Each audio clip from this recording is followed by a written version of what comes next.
Doesn't even have a hole in it. What a deal. Perfect. We're destroying a non-broken bucket. Site of the other explosion. Now we should cover it with the aluminum thing as well. This is the only hairy part. Yeah, there's a little more.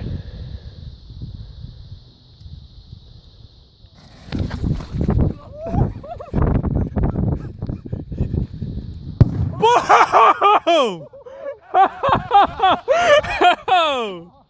Nice!